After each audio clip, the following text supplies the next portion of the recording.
यामध्ये हत्या किंवा खून असं निश्चितपणे सुरुवातीला सांगता येत नसतं. जेव्हा अकस्मात मृत्यू दाखल होतात, त्यामध्ये सखोल चौकशी केली जाते.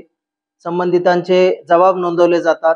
सखोल चौकशी अंतीच त्यामध्ये निष्कर्षाप्रत पोलीस प्रशासन हे येतं. त्याच्यामध्ये आव्हान काय राहील आता तुमचं नागरिकांना?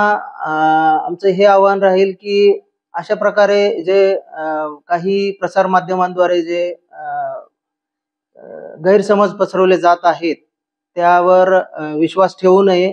पोलीस प्रशासन हे आपल्या मदतीसाठी सदैव तत्पर आहे. त्याचप्रमाणे खुनासारखे किंवा हत्येसारखे जे गंभीर गुन्हे आहेत, त्यामध्ये तर आम्ही अधिकच सतर्क असतो. परंतु हे 109 हे कुठल्याही हत्या किंवा खून नसून ते अकस्मात मृत्यूच आहेत.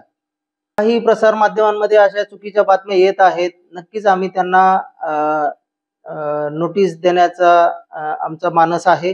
आम्ही त्यांच्याकडे देखील काही त्याबाबतचं काही सत्य आहे का किंवा त्यांच्याकडे काही पुरावे आहेत का, याबाबत निश्चितच आम्ही संबंधितांना चौकशी करणार आहोत. एबीपी माझा, उघडा डोळे बघा नीट.